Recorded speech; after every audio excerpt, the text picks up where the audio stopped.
Olá, boa noite, sejam todos muito bem-vindos. Eu sou Laila Falcone, advogada, professora, organizadora e apresentadora do nosso canal aqui, Elas em Movimento. Hoje nós vamos tratar de um assunto super importante, que é a ação de alimentos, né? Uma ação que é tão comum no país inteiro, e a gente vai trazer um convidado super importante, que é o Dr. Fernando Sauser. Ele que é professor, advogado, procurador do Estado de Minas Gerais e membro do IBDFAM. É um doutrinador por quem eu tenho uma admiração enorme. Hoje ele cedeu um pouquinho do tempo dele para estar aqui com a gente. Eu vou então já chamar o professor Fernando Sauser para entrar, porque a nossa live hoje vai ter menos tempo. A gente vai ter apenas 45 minutos em razão de outros compromissos que o professor tem. Então vamos usar o nosso tempo da melhor forma possível, né? Deixa eu chamar aqui, só um minutinho. Olá, boa noite, doutor Fernando. Oi, Laila, boa noite, tudo bom? Boa noite, seja muito bem-vindo aqui no nosso canal. Um prazer enorme te receber pela primeira vez. Não, o prazer é meu. Muito obrigada. Então, pessoal, hoje nós vamos falar com o doutor Fernando sobre um tema super importante, como eu estava trazendo, né? É a ação de alimentos, só que ele faz uma proposta, um texto que ele escreveu com a doutora Bruna Barbieri, em parceria, em coautoria, e traz uma leitura super importante, né? Uma leitura que a gente já faz há muito tempo, mas as pessoas têm dificuldade de transportar isso para a doutrina, de transportar isso para a realidade e de provocar isso no Poder Judiciário, que é onde a gente traz as mudanças. As provocações são feitas por nós, né, doutor Fernando, pelos advogados. Não, aí, Então, eu vou falar primeiro do texto para que vocês já possam buscar, para que vocês já possam anotar aí o nome e correr atrás. Está publicado lá no IBDFAM, na revista do IBDFAM, tem que ser associado, enfim.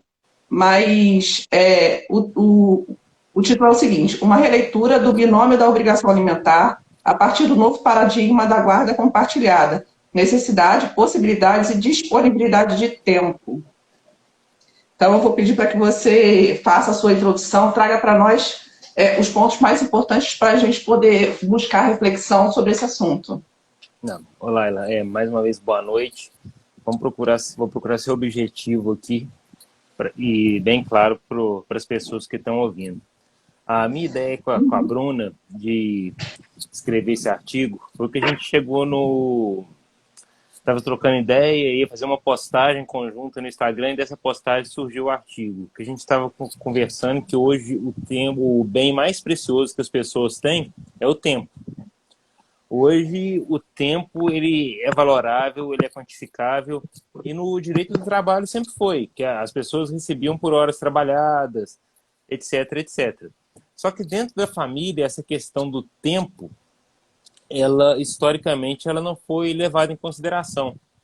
Hoje, quando eu estava arrumando aqui os preparativos para a nossa live, eu revisitei a Lei de Alimentos, e a gente vê a Lei de Alimentos, que a gente trabalha com alguns artigos dela até hoje, ela é de 68, sendo que a Lei do Divórcio ela só vem em 77. Ou seja, na época da Lei de Alimentos, a gente não teria ex-família, uma ruptura familiar, a conjugalidade persistia, e essa conjugalidade, mesmo de fato ela não existindo, de direito ela persistia e impedia, inclusive, outras uniões que fossem reconhecidas. E é uma época muito estereotipada, que os papéis, em 1968, a mulher era a famosa dona de casa, era a famosa do lar. A mulher ela não tinha grande inserção no mercado de trabalho. E a gente consegue ver esse estereótipo carregado da época na própria Lei de Alimentos. O artigo 24 da Lei de Alimentos ele traz a seguinte previsão: a parte responsável pelo sustento da família. Ele já falava, a parte responsável pelo sustento da família naquela época era o homem. A mulher Já trazia essa divisão de papéis que não se já tinha. trazia a divisão assim escancarada do provedor e do cuidador. E deixar a residência comum, não, por motivos que não necessitará declarar, poderá tomar a iniciativa de comunicar ao juiz os rendimentos que dispõe e pedir a citação do credor para comparecer à audiência destinada à fixação dos alimentos. Então, os alimentos eram uma coisa muito simples na família. Nem se falava em alimentos para os filhos. O alimento era para a família. Para a família, qual família seria essa? Seria a ex-esposa, que ficava na família cuidando dos filhos, e os filhos. Então, os alimentos englobavam os dois. E falavam que era por possibilidade era quanto, tanto é que no artigo 24 aqui que eu li fala que a pessoa tinha que mostrar os rendimentos. E rendimentos hoje, a gente sabe que isso daí pode ser falsificado, pode ser apresentado de forma incompleta, e desde lá isso acontecia. E as necessidades, o que era apurado de necessidade? Como a mulher era encarregada do trabalho de cuidado da casa, dos filhos e de qualquer outro cuidado, zeladoria que ela tivesse que fazer, esse trabalho que hoje a gente chama de trabalho reprodutivo, que nada mais é do que esse trabalho de cuidado, esse trabalho dedicado à família, esse trabalho que a pessoa ela abdica do seu trabalho produtivo, onde que ela vai obter remuneração, que ela vai lograr o seu sustento, para cuidar da família. É o trabalho, é o tempo que ela teria livre para cuidar dela, ela tem que se dedicar à família. E esse trabalho não era reconhecido. Tanto é que depois que foi criado do advento da lei do divórcio, esse trabalho reprodutivo, a solução que a doutrina deu para indenizar eles nos casos que a mulher saía em total descompasso financeiro com o marido que estava no mercado de trabalho, angariou patrimônio e ela não poder dedicar à casa, foi indenizar ela por serviços domésticos prestados. Lá atrás, só que hoje a gente não pode mais aceitar essa divisão. Porque se a gente for pegar os tratados internacionais que o Brasil é signatário, eles falam até da erradicação da violência contra a mulher, da inserção da mulher no mercado de trabalho, o recado que eles dão, que é uma função do Estado, e quando eu falo Estado, eu estou falando Poder Executivo, Poder Judiciário, é acabar com qualquer visão estereotipada de mulher cuidador, homem provedor. E na nossa lei... Incentivar, inclusive, a inserção e a manutenção da mulher no mercado de trabalho. Então, são duas ideias que parecem incompatíveis, né? Quando a gente não faz a valoração do tempo para fins de cuidar da prole, com o tempo que ela tem que ser direcionada, e o ordenamento jurídico, a sociedade cada vez mais exige que ela pratique os dois ao mesmo tempo, como se fosse possível, mas na hora de colocar isso como um critério para avaliação de alimentos, existe, não, vamos ver, não sei, como se o fato do pai, por exemplo, que eu estava outro dia conversando com uma cliente aqui, o pai deveria buscar a criança para estar com ele na sexta-feira e devolver no domingo, né? Só que sexta-feira ele nunca pega no sábado de manhã. Então, houve uma decisão judicial em que o juiz implicitamente colocou que para a mãe não haveria prejuízo algum, uma vez que estaria desfrutando ainda mais do tempo com o filho. É lógico que isso é uma verdade. Desfrutar tempo com o filho a gente sempre quer, mas não é assim que funciona, porque ela, além de mãe, ela tem outras funções a cumprir na vida dela, que seja trabalho, que seja estudo, que seja lazer, né? Que seja poder reconstruir a vida amorosa, a vida afetiva, que é tolhida por esse pai que deixa de cumprir a obrigação que, ou por acordo, ou por determinação, ele deveria cumprir. Não, isso daí você está coberta de razão. Mas a evolução do nosso direito, só a partir da Constituição de 88, primeiro, que a criança foi alçada ao lugar de sujeito, de cidadão, sujeito de direitos. Antes ela era um apêndice do pai e da mãe, ela era considerada quase como um semovente. E a igualdade entre homens... Eu ia falar exatamente isso, um apêndice do pai e da mãe. E a igualdade entre homens e mulheres, ela vem nitidamente na Constituição, sendo que o primeiro artigo da nossa lei que fala que a responsabilidade pelo sustento dos filhos cabe a pai e mãe, ela só veio no ECA, no artigo 22. E depois, no novo Código Civil, ela veio no artigo 1703, falando dos pais divorciados, que eles também têm responsabilidade por esse sustento. Só que quando fala responsabilidade por esse sustento, não é só o sustento financeiro. A pessoa, porque a responsabilidade decorrente do poder familiar tem duas que são irrenunciáveis, que é a de prestar alimentos e de você fiscalizar se as questões educacionais, de saúde da criança estão sendo atendidas. E sem conviver, entre aspas, eu vou usar uma palavra feia aqui, fiscalizar, porque a gente só consegue fiscalizar em loco, vendo a pessoa. A gente também precisa estimular essa convivência por causa disso. E como você estava falando aí, essa questão que você exemplificou bem, do pai que frustra a expectativa, tanto da criança que achou que ia ser buscada para passar com o pai, como a da mãe, que poderia ter um compromisso e que foi adiada. Essa visão assim, que vai desfrutar do filho, é uma visão tanto quanto machista. porque dá a entender que a prioridade da mãe é essa, que ela não tem compromissos pessoais nem profissionais.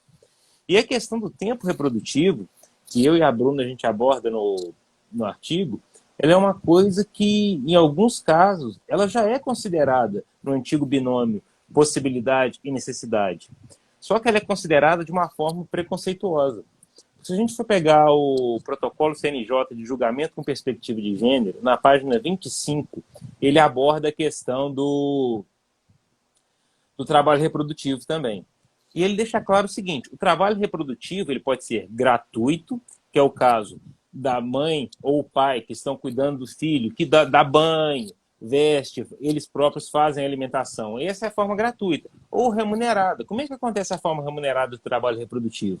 Pai e mãe, pais ou mães, têm suas atividades profissionais e delegam a um terceiro, a uma babá, ao empregado doméstico para cuidar. E, nesses casos, quando o trabalho reprodutivo é delegado à terceira pessoa e é remunerado, os tribunais reconhecem isso na pensão. Que se você juntar, não, tem uma babá que tem aqui nas despesas, eles reconhecem.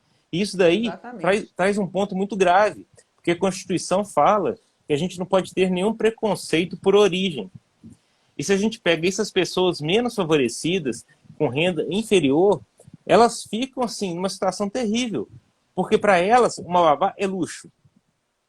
Elas não podem contratar. E a partir do momento que a localidade que elas moram não oferece creche satisfatória em horário integral, alguém tem que se dedicar ao cuidado da criança. E se esse cuidado que a mãe ou o pai, dependendo do caso, exerce e deixa de exercer ou diminui a sua atividade produtiva remunerada, ela tem que ser compensada da outra parte, porque quem está assumindo esse encargo reprodutivo gratuito está deixando de receber remuneração pelo trabalho, que seria produtivo, está doando tempo produtivo para o seu filho e também não só para o filho, para o outro, porque essa corresponsabilidade envolve tempo. Porque se isso não for equacionado, não for considerado, a pessoa que consegue trabalhar, exercer sua função profissional de forma tranquila, às custas do tempo da outra, vai estar uma forma de enriquecimento ilícito, às custas da outra. Então tem que ter essa compensação. Exatamente.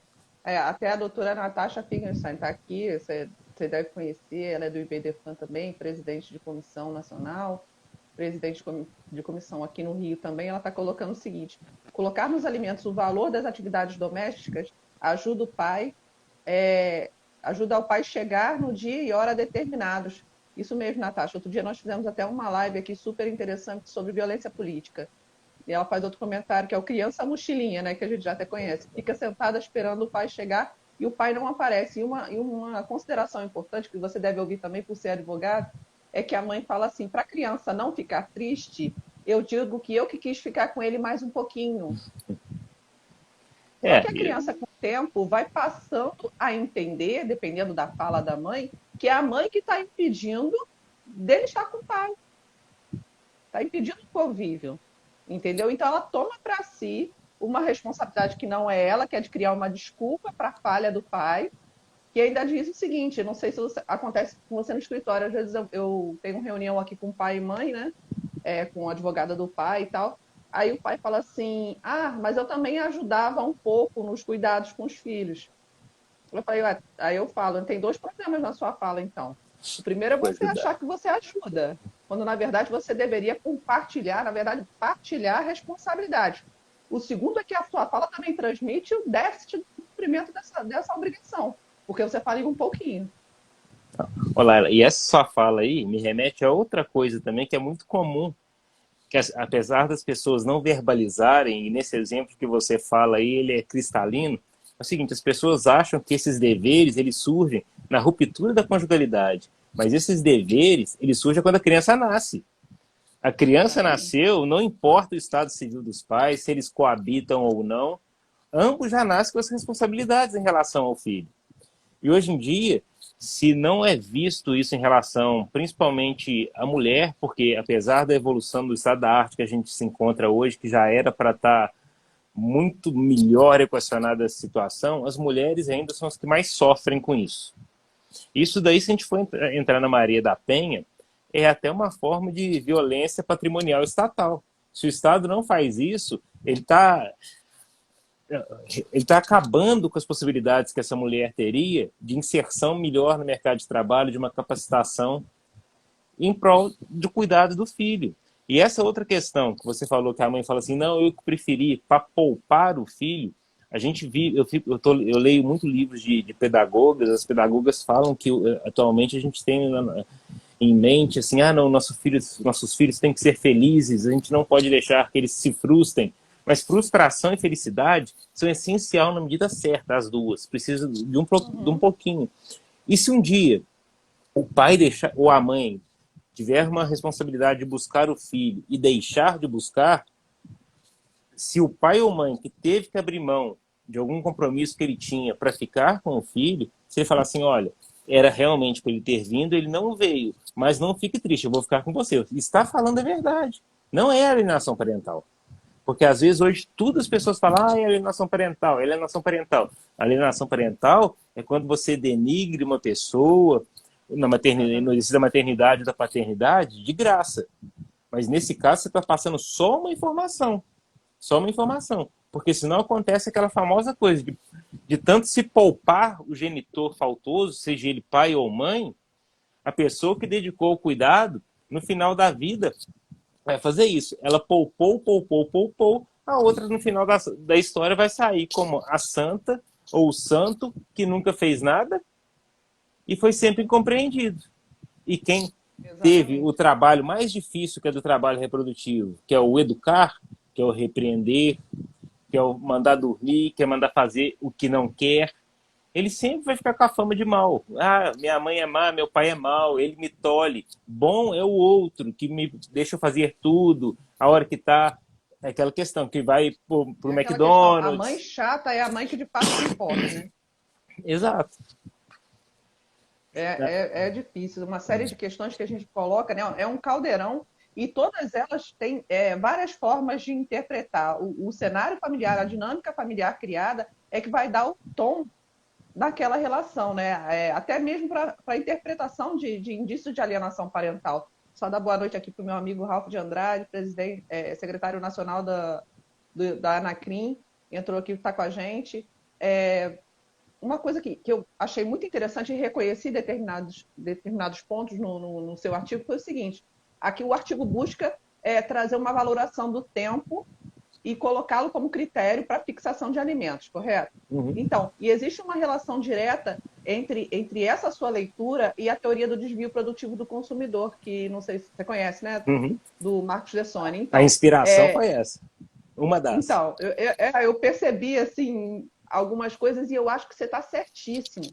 Porque o tempo, ele está ligado a todas as searas do direito, a todas as searas da sociedade, a tudo que a gente faz, o tempo é altamente relevante. Então, da mesma forma que a gente quantifica, reconhece a lesão ao bem jurídico na teoria do desvio produtivo do consumidor, que, aliás, já expandiu para outras áreas, a gente já tem aí na seara previdenciária, na seara trabalhista, a gente tem como reconhecer na seara familiar também, especialmente na questão dos alimentos. E outro dia, trazendo para você aqui, eu não sei com quem eu estava conversando na live, eu não lembro nem se a live já era aqui pelo Elas em Movimento ou se ainda era pelo Elas em Movimento, que eu fazia também um outro. E a gente estava conversando sobre isso e uma decisão judicial que eu não atuei, eu só tomei ciência, mas uma mãe que cuidava do filho que estava apresentando indícios de autismo, né? Então, todos os profissionais que estavam trabalhando com ela perguntaram se ela tinha disponibilidade de estar com ele sem delegar para a babá, porque a babá não ia conseguir fazer aqueles estímulos. Né? A gente sabe, a gente não tem como controlar, a gente não sabe se quando a gente sai de casa, se a babá vai fazer ou não vai fazer, e a criança precisava dos estímulos para se desenvolver, até porque esse ato de 2 a 6 anos é muito importante para o tratamento, enfim, para que tudo seja feito para crianças que apresentam essas características de autismo. Aí ela colocou isso no processo que ela não poderia trabalhar, trabalharia de casa num período menor e por isso a renda dela teria diminuído em razão disso. E foi juntado no processo a documentação médica. E na hora da fixação de alimentos, o juiz acabou fixando 50 para cada um, né? Viu lá a necessidade, dividiu 50 para o pai e 50 para a mãe, dizendo que ela estava em idade laborativa e que ela poderia e deveria buscar formas de angariar mais renda para que sustentasse o próprio filho, desconsiderando completamente o tempo reprodutivo. Não, Eu achei triste. aí é mais triste ainda, porque com certeza isso daí deve ter sido proferido essa decisão numa vara de família. Eu preferia até que fosse numa vara que acumula toda uma vara única, porque quem arbitrou esses alimentos que são destinados ao sustento do filho, ele não sabe o que é superior interesse da criança, porque ele não atendeu o superior interesse da criança, ele colocou assim, é 50-50. Eu sei que esse 50-50, do jeito que a senhora está falando aqui, não vai conseguir suprir, mas a senhora se vira.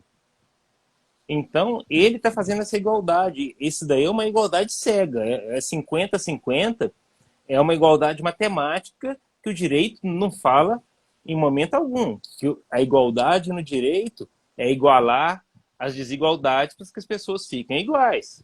Então, o 50-50 é igual aos 30% de pensão alimentícia. É a receita de bolo, é o caminho mais fácil.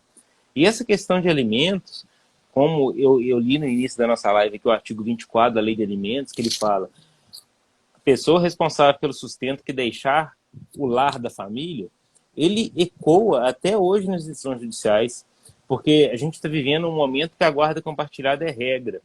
E na guarda compartilhada, no Código Civil, a única coisa que fala que a gente tem que fixar na guarda compartilhada é a cidade base de moradia da criança. Cidade. Se os dois pais moram na mesma cidade, pais e mães, ou mães e pais, marcou a cidade. Se eles moram no Rio de Janeiro, cidade de base de moradia, Rio de Janeiro. Só que tem um fetiche judicial que, ao meu ver, um dos motivos também, esse artigo 24, eles têm que fixar o lar residencial de referência. Por quê? Se o lar referencial de residência for o paterno, quem paga alimentos é a mãe. Então, eles esquecem, eles parecem que essa questão de coabitação principal, parece que ela afasta essa corresponsabilidade. Eles não aceitam, eles têm dificuldade nenhuma no judiciário, se você for entrar até com um divórcio consensual, em que o pai fala que vai contribuir com alimentos em pecúnia de X e a mãe em X, eles estranham, eles falam, não pode, alimentos é um só, porque a legislação do imposto de renda não permite. Então, é uma intromissão indevida na questão das famílias. E como você bem falou, tem umas coisas também que são tabus, que não é... O judiciário não vai estar intervindo indevidamente na vida familiar. Mais uma vez, eu vou socorrer do grande exemplo que você deu da expectativa frustrada, do pai ou mãe que está na sexta-feira com o filho esperando o outro vir buscar, e ele não vai. Essa questão é fácil, é só colocar, quando for na fixação dos alimentos, o seguinte: olha, hoje em dia tem pessoas que trabalham como diarista. A maioria das babás são diaristas. Então já vê quanto que é. Quanto custa um diarista? É R$ 200. Aí você coloca, olha, no caso de descumprimento, não é as trenes. Porque as trenes que ela vai falar, estou pagando multa, que ele vai gastar no jogo de futebol, ela vai gastar no salão de beleza, as barbaridades que as pessoas falam. Não, isso daí é porque eu tinha um compromisso, eu tenho minha vida, eu arquei com todas as minhas responsabilidades. Você não fez a sua responsabilidade, não foi comigo, foi com o seu filho ou com a sua filha. Então, por causa da sua irresponsabilidade, eu vou ter que contratar uma pessoa da minha confiança para ela ficar no lugar, para mim poder exercer tanto a minha atividade produtiva, laboral, quanto de lazer. Porque, às vezes, as pessoas, pai e mãe, principalmente mãe, como você mesmo disse, a questão assim, não, vai ficar mais com o filho. Às vezes ela tem até uma dor na consciência de deixar o filho com outra pessoa para fazer uma atividade de lazer. Outro dia eu vi uma frase, eu não lembro quem que falou, que mãe já nasce culpada. E isso daí não é mentira, não. É verdade. Não, e eu vou fazer um meia-culpa aqui, que sabendo de tudo isso que a gente estava conversando, cansada de conhecer as questões psicológicas, todas que circundam o direito de família, eu sinto culpa. Qualquer coisa que eu vou fazer. A única que eu não sinto muito é trabalho, porque eu sei que do meu trabalho vai o sustento que possibilita que elas façam o que elas querem fazer. E eu acho que o melhor que a gente pode deixar para os filhos é a educação, porque a educação é um instrumento para que eles se virem de forma autônoma na vida, né? Então, é uma coisa que eu não economizo. É isso, então tem que ser, e eu me viro para puxar. Mas confesso a você que eu estou há cerca de 1 ano e meio tentando entrar na natação. E toda vez eu falo, ah, não, porque senão eu vou ficar, porque esse dia eu saio mais cedo, então não posso chegar mais tarde, aquela coisa toda. E qual o problema? Eu Não, não vou e deixar de ser mãe, ou vou ser menos mãe, ou vou ser uma mãe ruim, se eu, em algum momento, tirar para mim um momento de lazer ou de esporte, cuidar da minha saúde. Mas é uma culpa que está mesmo aqui dentro do nosso coração, coisa que normalmente o pai não sente, né? Porque a gente vê o pai sair para o futebol, não é o meu caso, meu marido não faz essas coisas, porque ele é um pouco gordinho, mas. E meu pai é cardiologista, já falou para ele: se você for para o campo, você vai morrer lá mesmo. Então, isso não rola lá em casa, mas a gente vê o pai indo, às vezes, para futebol 2, 3 vezes por semana, no fim de semana, e é isso aí. Abriu a porta, saiu e volta para voltar, sem culpa nenhuma. então, mas aí se essas responsabilidades fossem divididas, fatalmente essa culpa seria dividida e com essa divisão ela diminuiria até o momento que ela seria atenuada. Ela seria atenuada. Mas isso daí não adianta você fazer essa mudança dentro do seu arranjo familiar, eu fazer a mudança dentro do meu arranjo familiar. A grande espada que fica na cabeça de pais e mães, apesar das pessoas falarem que não, é o julgamento social. É o julgamento social. Porque hoje pode ter pessoas que se dizem modernas, que é isso, que é aquilo, que vão falar assim, ah, não, a criança está doente. Não, a criança doente tem que ficar com a mãe. E se for falar com o pai, a mãe trabalhou, falou assim, nossa, ela foi trabalhar e deixou o filho doente em casa. Não Um precisa pai, completar como a se o frase. pai, e ainda é uma maneira de até depreciar a participação do pai, ele cumprindo as atividades que são dele, ele não está ajudando, Uhum. responsabilidade dele também, né? Então, eu não entendo, porque de um lado, as pessoas falam que o pai tem que fazer, tem que se colocar, e quando ele se coloca, ele não é suficiente, né? São situações assim que são contraditórias, a gente vê o tempo todo na família, nas dinâmicas familiares, e é uma questão, como você bem colocou, que a gente tem que mudar no seio da sociedade, né? Lógico que a doutrina jurídica é muito importante, a legislação é muito importante, para quê? Para gerar provocação. Provocação no sentido da gente pensar sobre um assunto que já estava sedimentado na nossa cabeça, né? E a gente pensar sobre isso, refletir pontualmente e perceber que existe um outro caminho e que possivelmente esse outro caminho vai ser melhor. Melhor para quem? Para a família toda, inclusive para a criança. Não, exato. E como várias pessoas dizem é uma verdade, quem faz nascer a semente do que lá na frente vai germinar como uma jurisprudência de tribunal superior é o advogado na petição inicial dele. Porque se não tiver o pedido na petição inicial, porque esse pedido que vai delimitar a atuação do órgão jurisdicional, seja ele de primeira, de segunda ou de terceira instância, a gente vai ficar sempre na mesma, sempre na mesma. Se todo mundo, se todos nós advogados fizéssemos nossas petições de alimentos falando assim, não, pensão em 30%, pensão em 30%, ia virar receita de bolo, ia virar como se fosse uma demanda de massa e não ia evoluir. E para acabar com a violência contra as mulheres, principalmente que até hoje é muito assintosa, tem que ter essa igualdade, que a igualdade ela não pode ser só na lei, ela tem que ser real. Ela tem que ser real. É igual a gente vê hoje. A gente vive num país assim que me assusta, porque são uma pesquisa outro dia que da parcela do eleitorado, mais de 50% são mulheres. Mas se a gente for ver a representação nas câmaras municipais, nos legislativos estaduais e federais, essa proporção ela é infinitamente inferior. É infinitamente E inferior. olha, conversei a beça isso com a Natasha na live que fiz com ela, e ela fala uma coisa que é bem verdade, né? Mulher não vota em mulher. Porque se votasse, não ia ter uma eleição que não fosse vencida por mulher. Não é verdade? E ela fala que ela tem percebido que, na verdade, os homens que estão colocando as mulheres em posições de liderança, mais até do que as próprias mulheres. Olha que coisa interessante. Contrariando aquele pensamento natural que a gente tem, né? Que mulher vota mulher. Não vota. Os estudos mostram que não vota. Não, Esse é outro ponto que a gente tem que, eu a gente tem que vou trabalhar trazer também. isso mais para perto da gente ainda da nossa área. No direito, se a gente for ver, teve um movimento de paridade agora nas eleições da OAB. Foram, acho que, uma ou duas sessões que elegeram mulheres presidentes estaduais. Mas o universo que eu vivo, pelo menos no direito de família, eu te falo, 80% da minha convivência são advogadas. Vocês, assim, estão em maioria esmagadora, esmagadora. Os cursos que eu frequento de capacitação, a maioria esmagadora são mulheres. Já teve cursos, e não foi um, que eu era o único homem fazendo. Principalmente quando você vai pegar um curso que é de violência contra a mulher ou mesmo de direito de família, a população masculina está cada vez rareando mais. Então vocês têm tudo para fazer isso daí. E no judiciário chegando mais mulheres, tem que também chegar e aproveitar e falar isso mesmo. Tem um ditado popular que há muito tempo se fala, que tempo é dinheiro. E é nada mais isso que a gente está querendo colocar aqui.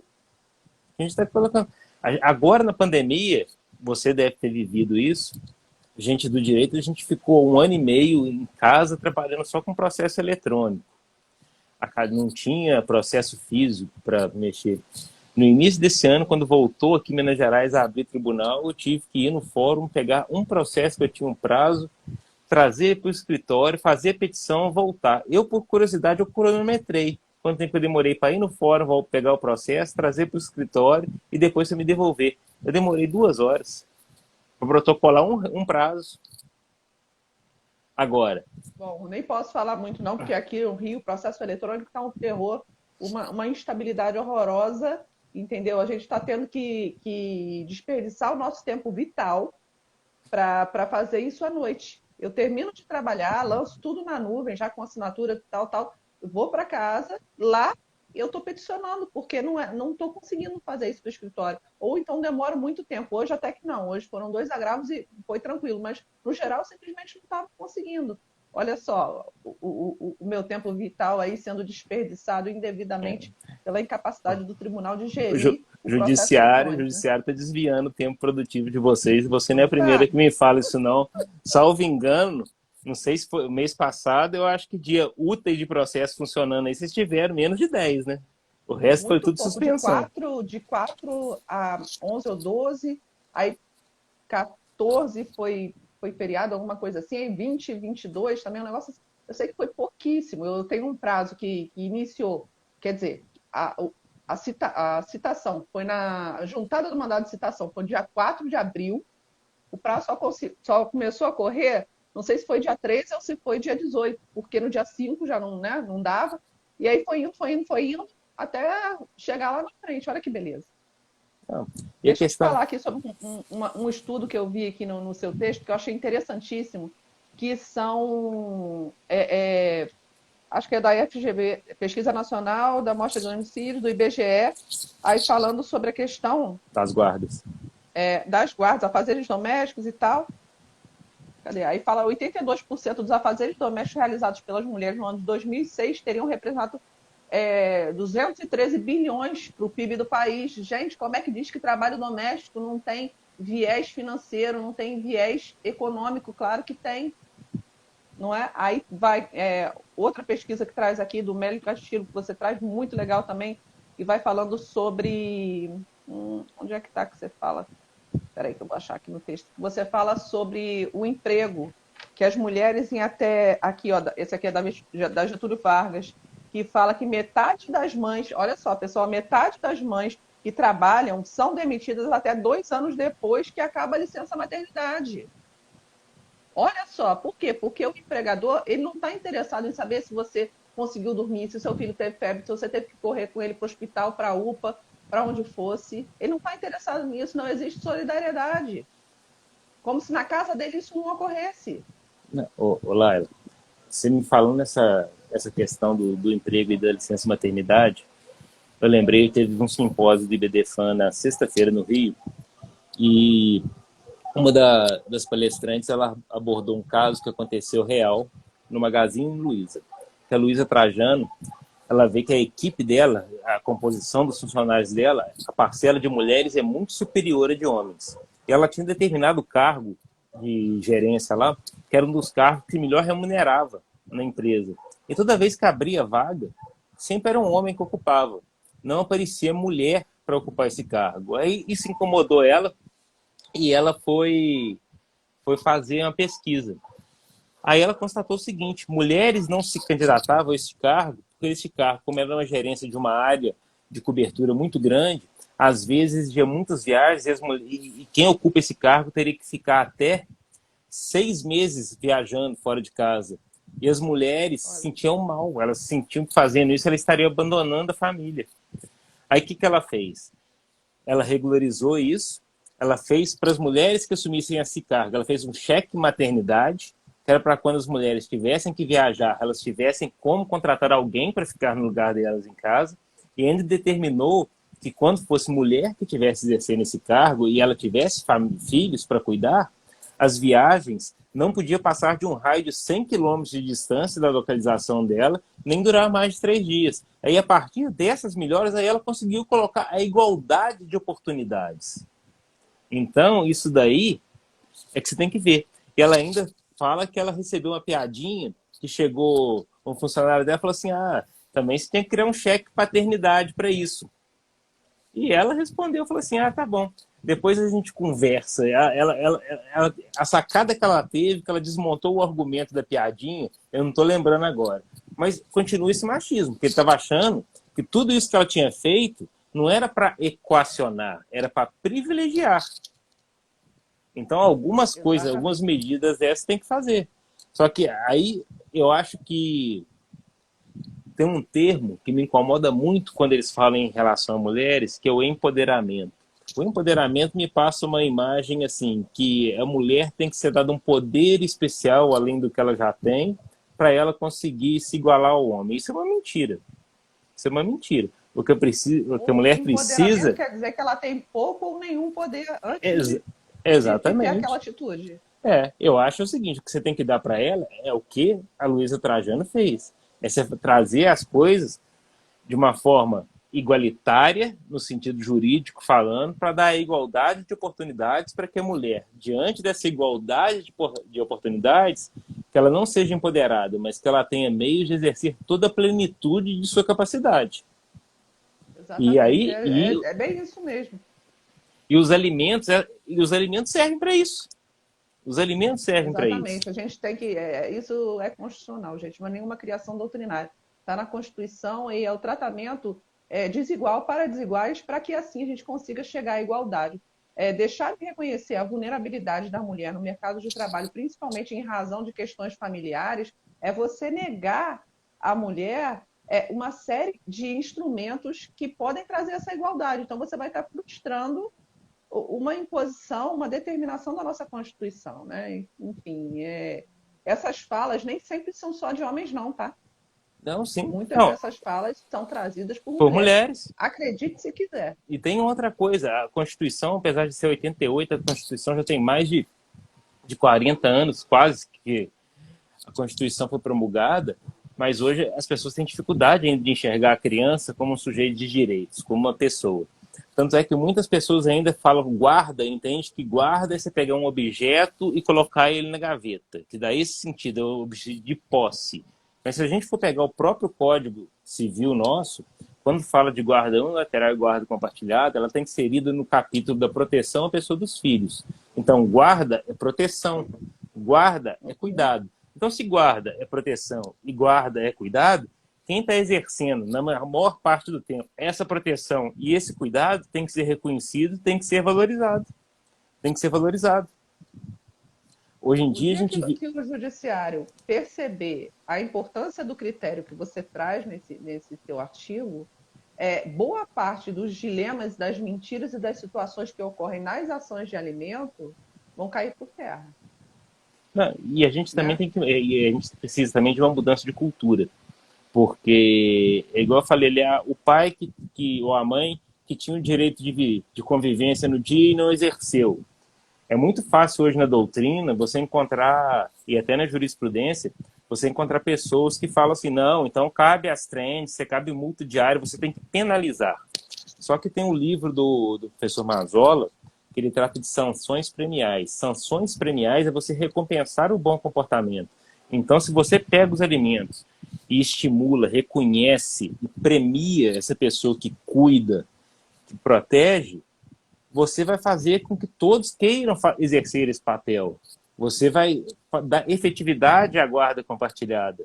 Porque hoje em dia tem uma visão muito errada de guarda compartilhada, que eu escuto hoje até, você deve escutar muito no escritório, que é a famosa frase: se a guarda é compartilhada, por que eu tenho que pagar pensão? E o compartilhamento é o cuidado. Guarda compartilhada é cuidado compartilhado. E para você cuidar, você tem gastos. Tudo que você cuida, você tem gastos. Quando você vai cuidar de você mesmo, você tem gastos. Quando eu vou cuidar de mim mesmo, eu tenho gastos. Se a gente tem um veículo, a gente vai cuidar dele, tem gastos. Então, todo cuidado gera um gasto. E esse gasto, se a gente faz ele preventivo, a gente vai gastar menos no futuro. Porque uma criança que ela é cuidada igualmente por pais e mães, que eles têm o duplo referencial, que eles vivem num ambiente tranquilo, que ele não fica nesse negócio, não, hoje é você, hoje é você, hoje é você, esse jogo de empurra, como se a criança fosse uma batata quente, ela vai crescer num ambiente saudável, como eu recomendo o artigo 19 do ECA, propício para que ela tenha seu desenvolvimento integral com duplo referencial, hoje em dia triplo ou quádruplo, dependendo se for uma multiparentalidade. Isso daí, volto à questão que você falou. Além da educação, você vai trazer segurança emocional para essa criança e junto com a educação de qualidade ou incentivada, ela vai ter uma autonomia maior no futuro. E ela vai replicar isso no futuro. Porque a sociedade, quem vai mudar, fazer alteração, hoje eu e você, a gente já tem a nossa história aqui, que vem desde a nossa infância, os valores que foram passados para a gente. Mas para fazer essa mudança, a gente tem que começar agora plantando também nas crianças. Elas que são a semente, que vão ser as mudas que no futuro vão germinar e trazer as mudanças necessárias. Mais tolerância, mais igualdade, tudo que a sociedade quer, que a Constituição manda. E que hoje ainda, infelizmente, já evoluiu, mas continua sendo uma grande utopia essa igualdade. Exatamente. Eu aqui desenvolvo sempre meu trabalho voltado para a educação, né? Educação em relação a esse critério, educação em relação à guarda compartilhada, como ela funciona. Eu faço uma série de eventos para advogados, para também saber lidar com isso, mas também faço muitos eventos para a sociedade. E é importantíssimo, como você bem colocou, a mudança social ela vem da educação. O Mazola traz essa questão das sanções premiadas, eu acho interessante. Por quê? Porque a partir dessa visão, né, ou seja, sem ser uma sanção punitiva, uma sanção premial, você está trazendo para o lado da educação e não da punição. Você não acha que... Né? Então, essa transformação social ela fica muito melhor. A gente fala tanto em impunidade aqui no Brasil, quando da prática de crimes. Por quê? Porque a educação de base ela não existe. Então, são praticados vários crimes e depois o Estado vem para o outro lado tentando diminuir de tudo que você imaginar, desde população carcerária a trabalho no judiciário e não investe em uma forma de ressocializar o preso, não investe em uma forma de educar a população. Então, quer dizer, a gente tenta enxugar gelo aqui no país. Exato. Então, realmente fica complicado. Olha, tenho que te avisar que são 19h43 e eu sei que você tem um compromisso inadiável daqui a pouco. Eu vou então encerrar por aqui. Pessoal, eu sei que todo mundo queria que ele ficasse um pouquinho mais, ainda queria te apertar para tirar mais informação, mais conhecimento. A gente marca outra live depois. Claro, claro. Fernando, eu te agradeço demais a participação, te parabenizo pelo artigo. Você, a Bruna também, excelente conteúdo doutrinário. Fico muito feliz de ver esse tipo de produção aqui no nosso país. Graças a Deus a gente tem um terreno fértil no direito de família e é importante. A gente está sempre buscando essa reflexão. E você fez muito bem, trazendo informação, trazendo dados, trazendo conhecimento de várias áreas e juntando para que aquilo fizesse sentido de uma forma mais abrangente. Então, te parabenizo muito pelo seu trabalho, viu? Não, Laila, eu que agradeço. E, como você falou, eu tenho que dividir o mérito com a minha amiga Bruna Barbieri, porque essa parte, até que você falou ali das pesquisas, isso tudo, isso daí é o trabalho da Bruna, que ela tem uma dedicação com as pesquisas dela, que é algo, assim, fenomenal. A Bruna, ela é uma referência minha, assim, no direito de família. Eu tenho a sorte de escrever com ela, tá? Então, eu queria dividir esses elogios que você me deu aqui com a Bruna, porque foi uma construída a quatro mãos mesmo, e agradecer mais uma vez a oportunidade, ao convite, a confiança, e estou à disposição de vocês para outros bate-papos. Tá ótimo, te agradeço muito, agradeço mais uma vez a Bruna, realmente um trabalho de ponta, pessoal. Quem tiver interesse, está na revista do IBDFAN. Daqui a algum tempo é possível que já esteja disponível na internet aberta, né? Não, ô Laila, se alguém tiver interesse, me manda uma DM aqui pelo Instagram que eu mando a cópia do artigo, Tá enquanto não está ótimo, disponibilizado. perfeito. Perfeito, pessoal. Não percam a oportunidade. O Instagram dele é @fernandosauser, com z.adv. Pessoal, boa noite. Muito obrigada. Até a próxima quarta com a doutora Cíntia Azevedo. Tchau, Tchau, Fernando. Boa pessoal. noite. Tchau, Laila. Obrigado. Obrigada a você.